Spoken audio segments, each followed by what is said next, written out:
It's time now for the World Cup debrief with Emily Boyle. The 2026 World Cup has finally kicked off. 104 games, 48 teams, 12 groups, but only one winner.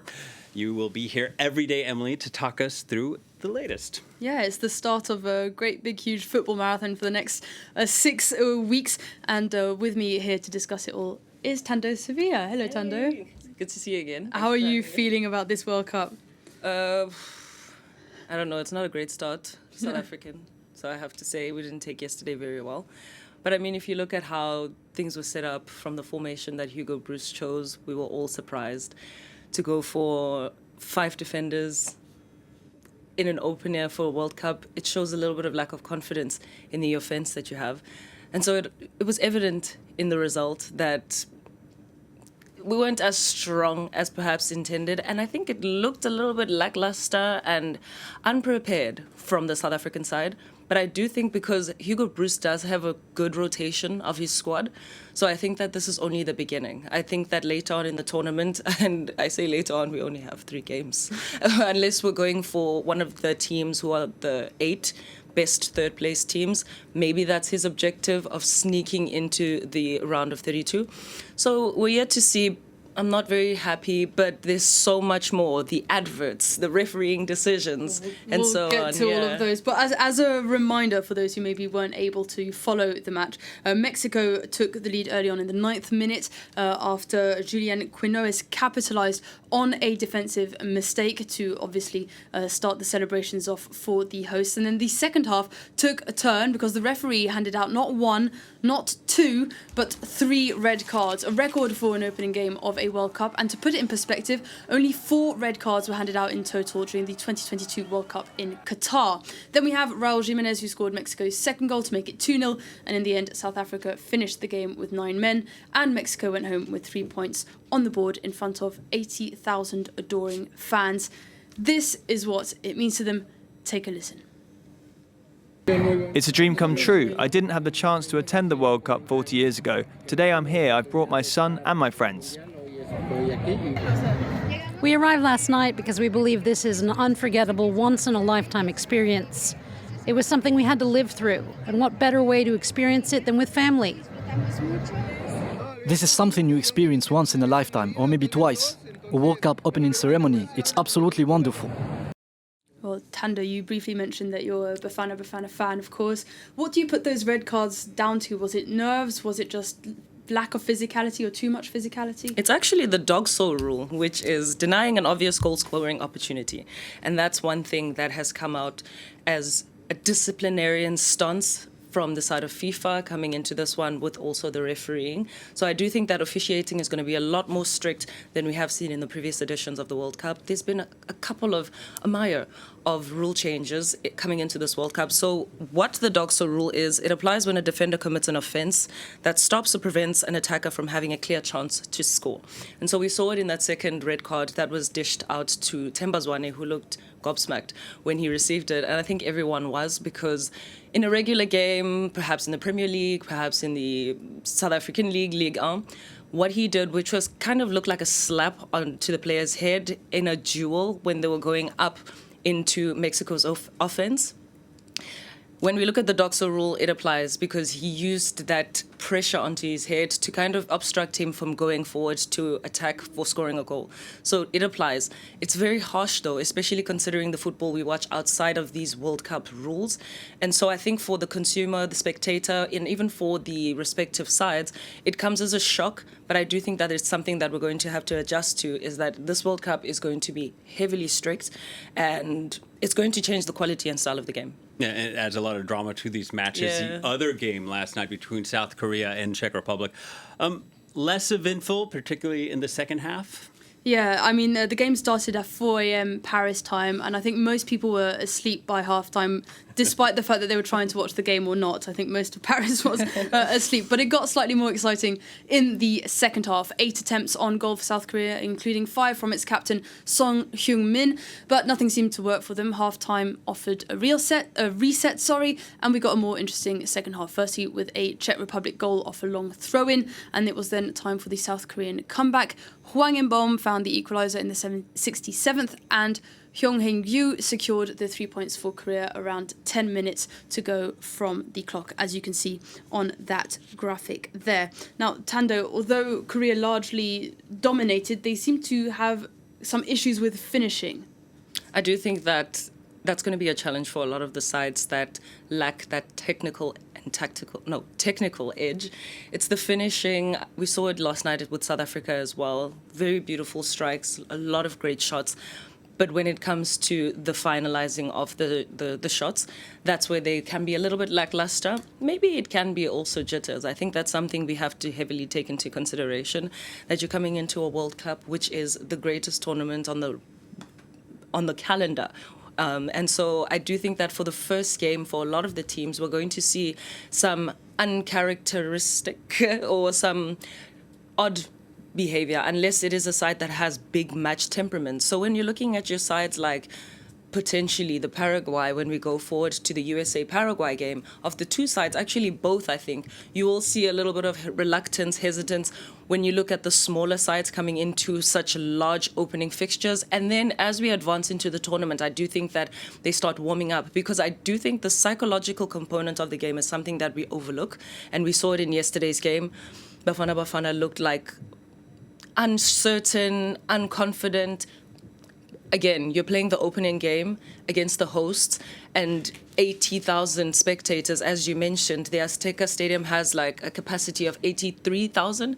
That's huge. And close to 90% of them are supporters of your opponent. And so the psychological component of coming into that, I really hope coaches like Hugo Broos, even for South Korea and so on, work on that so that we don't see as much finishing errors because of lack of technical prowess or even just lack of confidence in front of the goal mouth. Yeah, well, let's have maybe a look at those Group A standings, because, of course, those two goals completed Group A. Group D and C are playing this evening.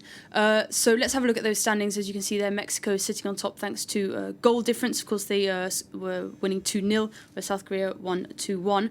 South Korea, Czechia and South Africa. Tando, just very briefly, do you expect any movement in those standings?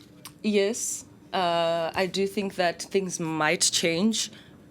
South Africa is up against Czechia in the next game. Both sides lost in their opening games, so we're probably going to see some tactical shifts. From the South African side, I do think that when you look at the changes that Hugo Broos made during the game, bringing on Talente Mbata, Oswanapolis and Evidence Makgopa, all of who are young strikers. Because in this current dispensation, you have two generations of players. You have the more experienced players in the likes of Khuliso Mdau and in the likes of Mokoena in the midfield, Themba Zwane in the midfield as well. These are players who are 30 and more. And then you have the younger generation, which is probably part of a certain kind of project that Hugo Broos is having of integrating the youngsters to learn from the experienced players. So in the likes of the three players that I mentioned, and in that game against Rwanda, which was a World Cup qualifier in October last year, these three players all came on and scored those 3 goals. They have the pace, they have the creativity. But I do think that when you have a coach like Hugo Broos, it might be holding the kids back a little bit too much, because sometimes you need somebody to get onto the field and run free. Look at Messi's very first World Cup appearance. He was referred to as the mouse. He was that young, unanticipated player who came onto the pitch and moved like a little mouse, creating opportunities, and perhaps he scored a goal in his very first appearance. So it's things like that. You need a coach who's going to have confidence in players, bringing them on. So maybe in the next game, these players might either start or will be subbed on, but hopefully a little bit earlier into the game, because bringing them on at 70 minutes is not that great. Yeah, and there's a lot we can debate here. One of the main topics that we're coming in this 2026 World Cup is going to be water breaks. Yeah, water breaks / ad breaks, as they've become known, are a great big topic of conversation. And of course, they were known as being annoying for many fans, but now fans are even more outraged. There's been quite a lot of coverage on this. Maybe we can bring up one of the articles on that. And that's because during a hydration break for Mexico against South Africa, as you can see, this headline here with some expletives that have been bleeped out for you there. But because during a hydration break for the Mexico-South Africa game, Fox News cut to full screen ads, which was the plan, and which was an annoying plan, but it got even more irritating because Fox News came back from those ads too late and missed the start of the match. Now, Tando, What do you think these ad breaks are doing for the game? We also saw that a number of names were misspelt or mixed together during some of the friendlies. Is this just individual mistakes? Is it lack of experience? Or is it lack of love for the game? Or is this just Americans that don't understand football? Exactly. Yeah, I think it could be a lot of those things. And you look at even the format of the ad breaks. The water breaks are brought in halfway into the first half. And so it kind of changes the style of the game, which then we go into the four quarters of almost the like a American hockey game style. now. Exactly. Yeah. It's the American style. It's in basketball, it exists. It exists in football, hockey, like you're mentioning. It's what the American viewers are used to. And so now what we're seeing is a trickle-down effect of broadcasting American style or media or even just the culture, American style, trickling down into the rest of the world, and we're all just surprised. We've got evidence of some of this strange broadcasting. Social media is up in flames about, or rather not up in flames, but quite amused by some of the broadcasting that we saw last night, especially when it came to explaining red cards. This was something that was broadcast on Fox News here. Now, it's quite hard to read, but I'll read it for you. Players were given red cards, and this caption explained down to 9 players because 2 have been removed from the game. They have both been shown red cards, which means they can no longer play in the match. As a result, South Africa must continue the game with only 9 players on the field. This is a major disadvantage and makes winning more difficult. Wow. What's your take on that? Is it good because it's kind of explaining to people what this sport is about, or is it slightly cringy? I mean, if it's on American TV channels and that's what the viewers need to learn, because it kind of looks like the World Cup is an exhibition tournament right now, and it's exhibiting football to America for the American consumer to understand, learn the rules of the game. So you can see what the objective is from the American stance. But if this was the same stance as a global decision where you'd find broadcasters like Canal Plus, Supersport, putting the rules of the game on the screen and it became kind of obligatory, I do think that that's when it becomes a little bit complicated. But I don't have the biggest problem, because if the objective is to educate Americans on football and it stays on their channels, I don't see why the rest of us would have a problem with that. No, maybe we would benefit from being explained some of the American football rules as well. As the only American on set, I do want to point out that football or soccer is the most played sport in the country under the age of 12. So a lot of us do understand the game, and I think they're playing down too much. It also is one of the top ticket sales leagues. It comes second after the Premier League. So there's a lot of interest and a lot of huge fans. So yeah, that's right. Well, cool listen, only 2 of the 72 group stage games have been played, but we have plenty more action waiting for this evening. Yeah, plenty more.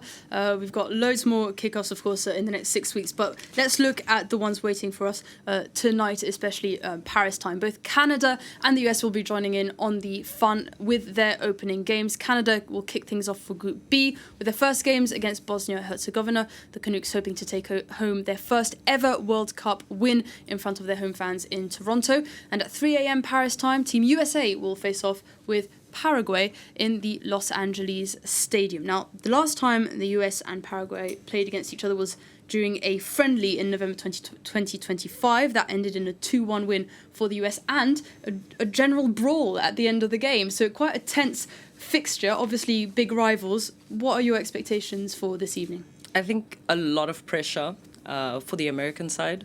One, it's the opening. This is the World Cup opener on American soil. So I do think that it becomes a big deal. We're all looking to see how it's going to be with spectator turnout. Ticket sales, I haven't gotten a chance to look at what it's looking like. In terms of atmosphere, for Paraguay, they also know why they're here. And so, like you said, those brawls towards the end of the game, these are rivalries that we perhaps as European, African viewers are not quite akin to. And so this becomes a rivalry, an American rivalry that is probably brewing, and I'm excited to see what they're going to bring forward. Paraguay, in their most recent games, they haven't necessarily been doing so great, having lost to Morocco, having lost against Spain. And so you do see that when they're playing against the big guys, they don't necessarily pull their weight. So let's see how it goes tonight, and then we can start talking about their weight in the tournament. Okay, super quickly before we wrap. Yeah. Score predictions, Canada, Bosnia-Herzegovina. Oh, let's say 1-0 to Canada. Okay, cool. And US, Paraguay? 2-1 Paraguay. 2-1 Paraguay. Yeah. Interesting. Ooh, did you do that because I'm here? No. I was going to say we should do this World Cup debrief again, but if we're going to end on a sour note, I just don't know. I think that's all we've got time for today, right. but we'll be back tomorrow with more. Great. Emily, thank you so much. Nando, thank you so much. Time now for a quick break, and then I'll be back.